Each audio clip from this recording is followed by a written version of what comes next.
Okay. So if you could, and so I thought today's topic again, I added some pieces. Lalitha and I had a couple of conversations about what to talk about today. And so I thought I'd title it Diet and Nutrition Trends in 2022. And I added some additional slides to address some questions that someone gave me earlier today. So if you could just advance the next slide. Thank you. Yes, if you click enter, who am I? And then the middle picture shows you my friends on the beach, and then food, of course. So if you want to keep going and just hit enter, that should work. Geetha, I apologize again. Next slide. So improving your health today, this is the outline of things that I wanted to talk a little bit about, and perhaps you've had other people talk a little bit about this.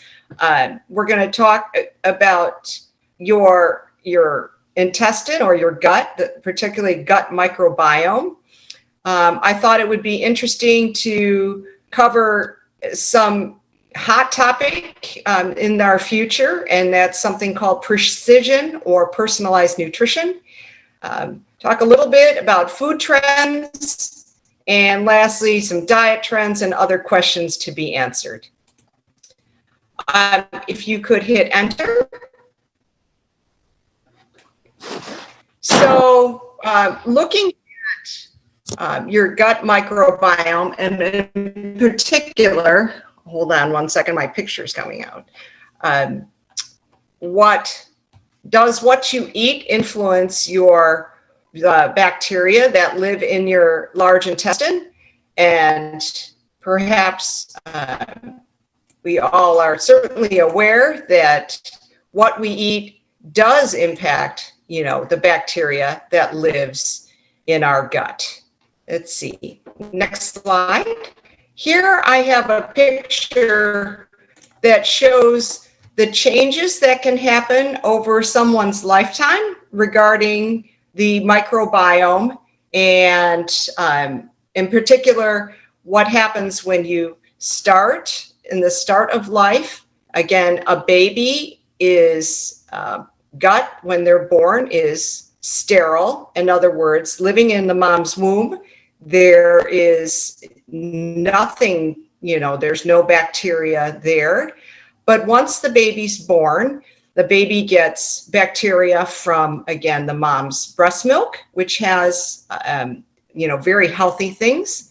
And also just actually by being born, if you didn't know this, that especially when a baby is born naturally and not by C-section, they can get the initial bacteria from the mom's womb.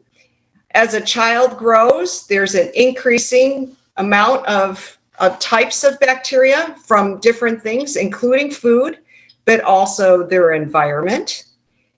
And as adults, you're pretty much, the bacteria that we have up until probably 60, 65 has been pretty well defined. In other words, you can still change it a little bit, but usually it's already set by the environment. In other words, where you live, how you live, and of course the foods and the drinks that you take in and nourish yourself.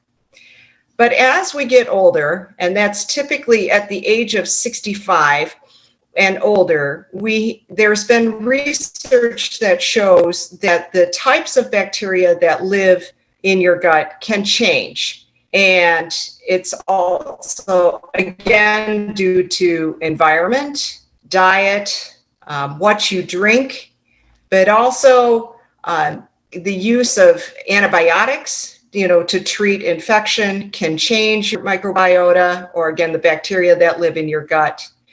And other chronic health conditions can also change it. So what can we do to, possibly change, or again, talking about the influences of on the bacteria? Well, we know that prebiotics feed your gut. Oh, I'm sorry. Geeta, if you could go to the next slide. And there's something called prebiotics and probiotics. And again, prebiotics is something that feed your gut microorganisms. And what I have here are two pictures. Again, on the left, you see all different kinds of fruits. These are, again, foods that feed the microorganisms that lie in your large intestine. On the right-hand side, you have vegetables, of course. And if you click the enter button, it also shows different types of whole grains or ancient grains that feed your gut. So these are, again, parts of a healthy diet, which I'm sure you're all aware of, but maybe you're not aware of why we consider them healthy in this regard. So the next slide is a question that often comes up. In other words, should you take a supplement? So should you take a prebiotic supplement? And the picture here shows a quick Google search that I did on prebiotic, and you can do that too. You could just type in prebiotic and see all these different bottles that are available to you. So in other words, they've packaged some of the in high concentration things found in fruits, vegetables, and whole grain, and put it in a pill form. If you hit enter, Geeta, it'll make the picture disappear. And if you hit enter again, the word confusing should show up. And I put this word here because supplements are confusing. And prebiotic supplements are confusing. What makes them confusing is what I've already talked about, that there's lots of them on the market. The other confusing thing is they're not regulated. In other words, we're not sure sometimes of what's in the bottle is actually what they say is in the bottle, like have they been tested? Also, there's not a lot of research that shows that taking a prebiotic is helpful to your microorganisms. Okay. So I guess my concluding advice is fruits, vegetables, whole grains. And I'm sure Lalitha has already talked about that before. All right, next slide.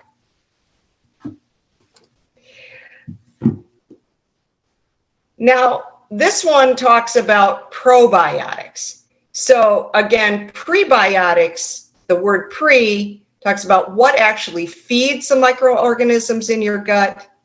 Probiotics are the actual microorganisms. So they contain the microorganisms. They're the beneficial bacteria for your gut health.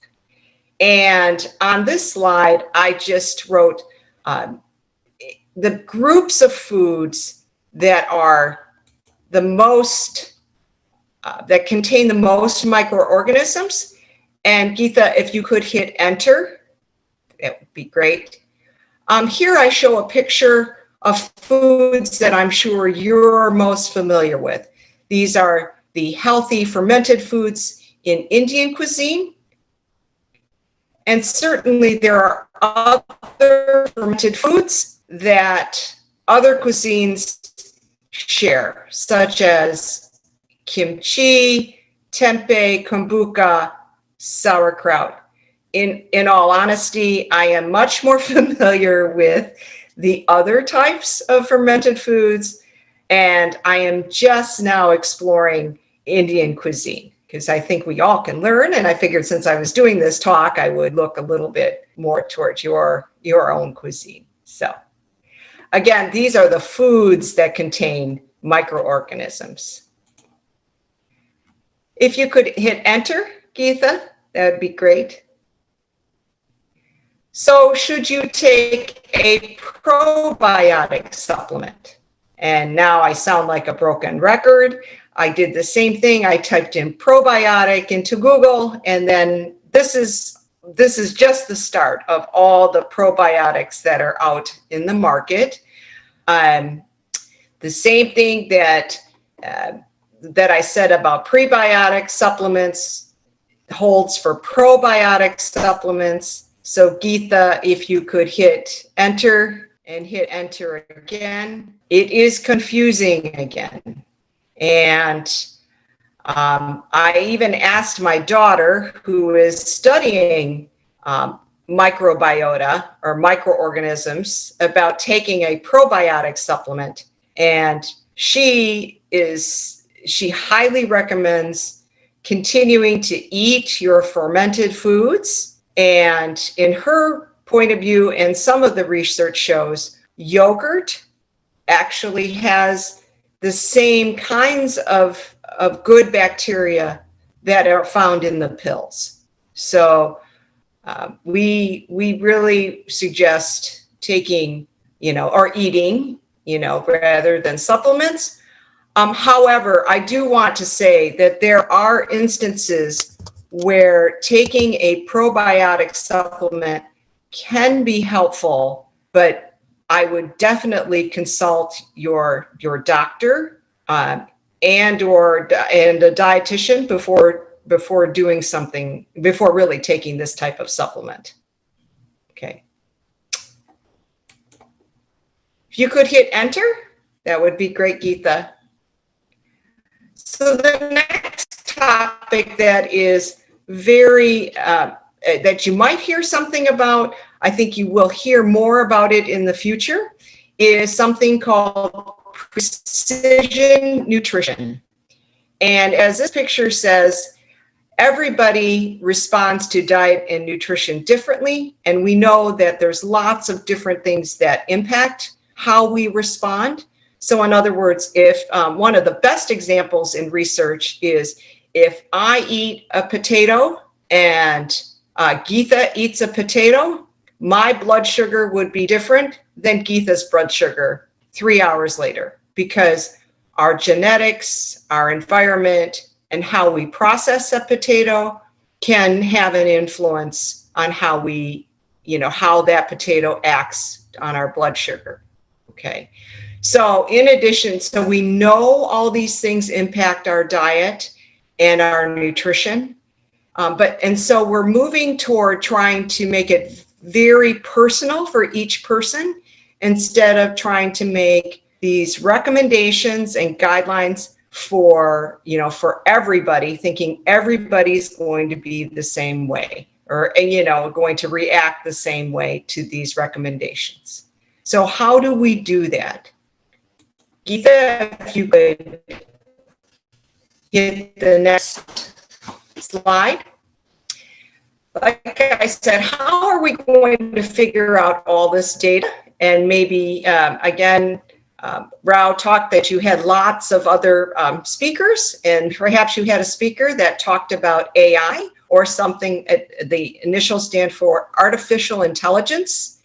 And what that does is it just takes all this data, like from your diet and from your environment, in other words, where you live and how much exercise you get, and also some of your other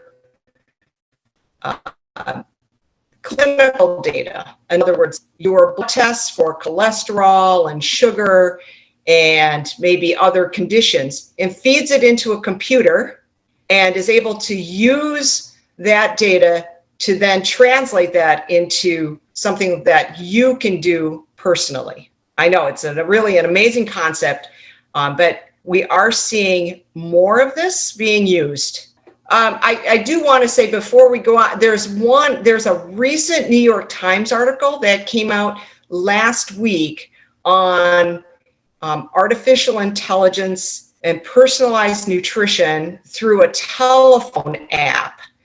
And I found that to be very interesting, where this gentleman submitted his information, so for example, to to study what your gut microbiome looks like, you actually submit a stool sample and they measure the bacteria in your stool.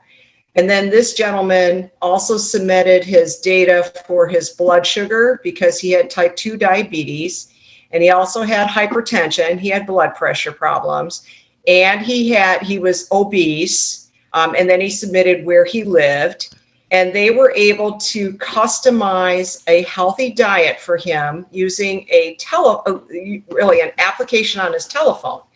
And he was very motivated to follow it, and it helped him. In other words, he lost weight, he improved his blood sugar, and he improved his blood pressure just by using an app.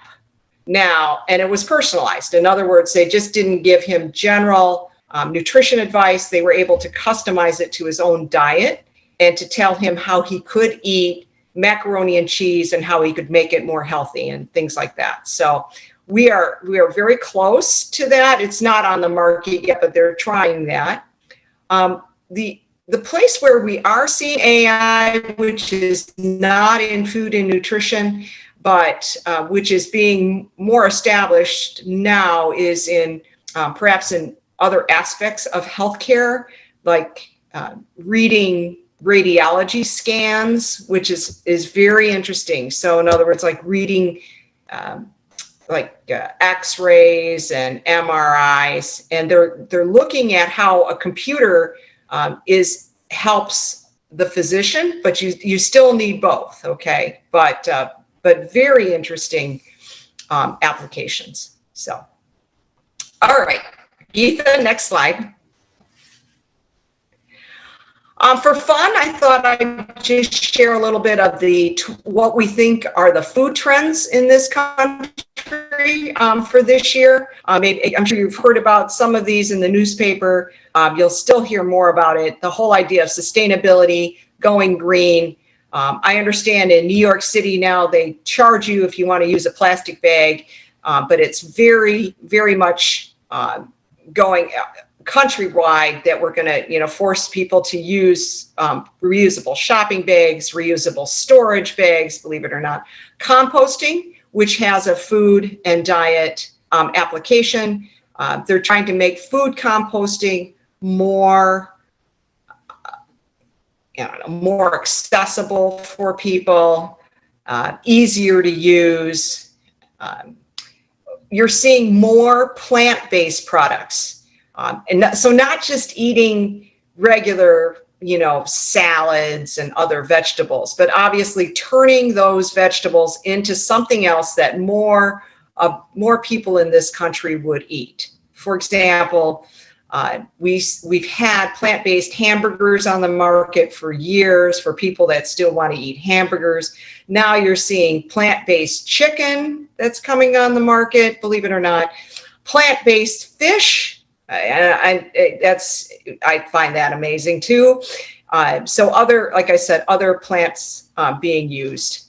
And the last one that's interesting, I think, is coffee alternatives.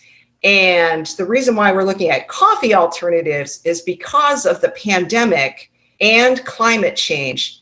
Being able to source coffee or get coffee beans for people to drink coffee is becoming much, much more difficult. So they're looking at other types of product that can be used as a coffee alternative. And it's not just tea leaves. Okay, so very interesting. If you want to hit enter, and here you'll see a dish that's being highlighted actually in a New York City restaurant. So I thought you would, and again, for this audience, you would find this very interesting. Indian cuisine is the hot cuisine for 2022. So we expect to see more regional Indian restaurants, particularly in New York, and perhaps moving even to the other coasts. So I thought you would enjoy hearing about that. You're on trend. So. All right, enter. Thanks, Geetha. So here's some other questions I was asked to address from a couple of other people that arranged for this talk. Does what you eat impact your mood or your mental health? And lots of research into that, especially I think we're going to see more in relationship to our pandemic and what people have been experiencing. And then the short answer is yes. What we eat certainly can influence our mood, but there's, again, lots of other factors that impact mental health. Here I just feature a major category of foods that have been studied. Here on the left, I say use healthy fats. This picture shows you, again, what we consider to be healthy fats. Fats found in fatty fish. You see salmon, you see mackerel. I know that salmon is much more prevalent in the supermarkets than perhaps mackerel, but canned fish can also be a really good source of healthy fat, besides avocado, nuts, and then avoiding highly processed fats that can also impact your mental health. There's been lots and lots of research looking at supplements and mental health. The research it's not clear cut. In other words, by just taking an omega-3 fatty acid supplement, can that help your mood? And the research shows it goes in both directions. So because of that, you'll see that's why I put pictures of, again, real food. There certainly has been good research looking at avoiding highly processed foods. In addition to, you'll see there's donuts and chips in that picture, and like store-bought cookies, store-bought crackers that fall in that category. And for people that eat a lot of those, if they're able to change their diet and avoid those, they do tend to feel better. Other aspects of diet that we've already discussed that can impact your how you feel, again, is fruits, vegetables, whole grains. Okay, if you could hit enter, that would be great. What I've shown here are 5 diet trends in the future, or well, what they predict for, again, that are going to be popular this year. And the first one, which I do like to highlight, if you haven't heard about it before, is the MIND diet, the Mediterranean Intervention for Neurodegenerative Delay diet. And I have a slide on that next that we'll talk about. Other things that are being talked about or, again, promoted this year are the immune enhancing diet. That's, again, a diet that stresses more fruits and vegetables because they contain something like it's antioxidants that promote immune function. The idea of intuitive eating.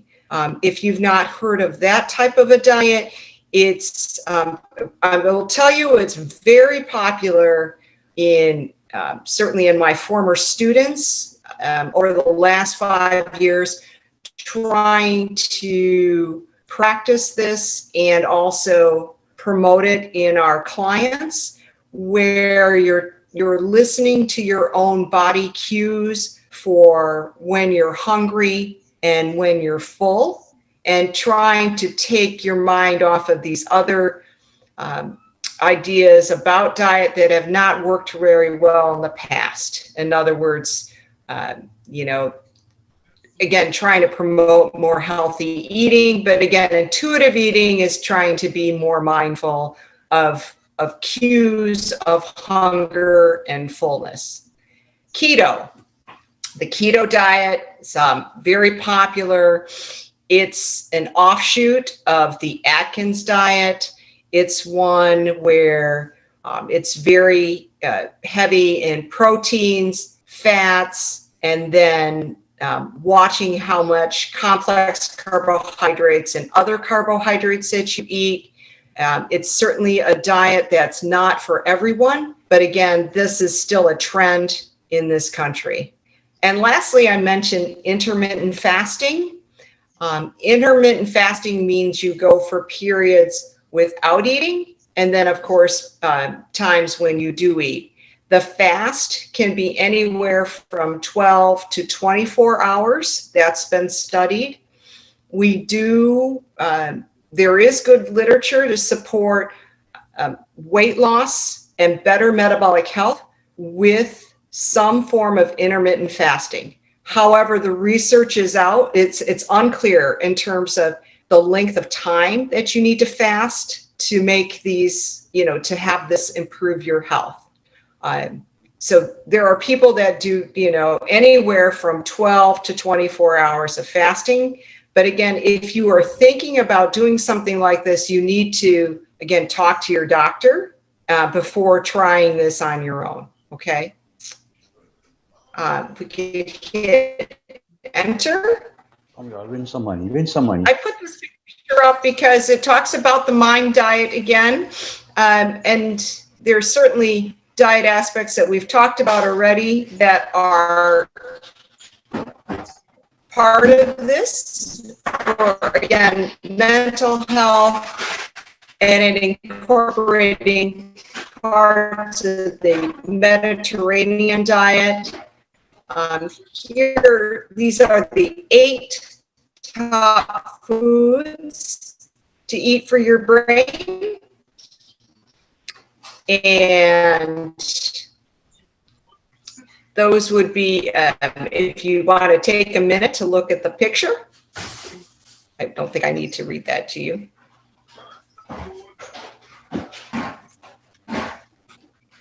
So another question that came up ahead of time is, can you prevent muscle loss from through diet?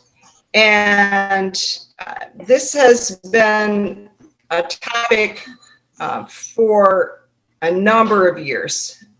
When I say a number of years, the literature goes back at least 10 years, upwards of 12 years. And particularly for people that are over the age of 65. We know with aging that there's a natural loss of muscle, and it's due to a number of things, which include things that are out of, that happen physiologically, from hormone stuff. So there are things that you can do in your diet to help prevent muscle loss. And most important would be getting enough protein in your diet. A lot of research has focused on how much protein should you eat in your diet for those over the age of 65. The current recommendations are only 0.8 to 1 gram per kilo of body weight. But again, lots of research now of protein. So for example, if you are somebody that weighs approximately 130 pounds, 0.8 turns into about 50, is about 2 ounces of meat, fat. That may not be enough. I will tell you that the official recommendations have not changed. People over the age of 65 may need maybe almost twice as much of that per day, okay? So that can't prevent muscle loss. And that's why I have a picture of an older woman doing a little weightlifting there. And it is fairly well established that you need some type of weight-bearing exercise and resistance training to prevent, and actually you can gain back some muscle loss as you age. Next slide, enter. So I was asked a question, what are the sodium or what's the salt recommendations after you have heart surgery? And here I just wanted to put up what the current sodium recommendations are for everyone. This would be for people that have had heart surgery, but it's also for people overall for everyone in this country, pretty much. And that is, the current recommendations are no more than 2,300 milligrams of sodium per day, and trying to work toward 1,500 milligrams of sodium per day. Okay, so I'm not sure if that's lower than what you think, but these types of recommendations can improve your blood pressure, and it definitely improves heart health. And the last thing that I wrote on this slide was that salt and sodium are not the same thing, okay? And that salt is 40% sodium because salt is made up of sodium and chloride. So you have to, the best thing to do is to read nutrition labels, the labels on the back of the packages if you want to figure out how much that is. Or again, if you eat less processed food, you will naturally eat less sodium. Okay. We can hit enter, Geetha. So are there foods that can help you sleep better? Again, lots of hot topic, right? Very hot topic. Lots of research. If you look at research and certain guidelines, there are some foods that contain melatonin, which can help sleep. And those are foods that I've listed here. So it's not controversial, okay? But sleep is, again, it's not just food that impacts sleep. I'm sure you're all well aware of that too. But other food and drink related advice that's published, again, in research, again, I'm sure you're all well aware of limiting your caffeine, trying not to eat or drink too late if possible. Too late is described trying to eat and drink at least 3 hours before going to bed. So that's the definition. And lastly, moderate alcohol consumption. Now, the term moderate is, again, not clearly defined, but we can answer more specific questions about that if anybody has that. If you hit enter, that pretty much concludes everything that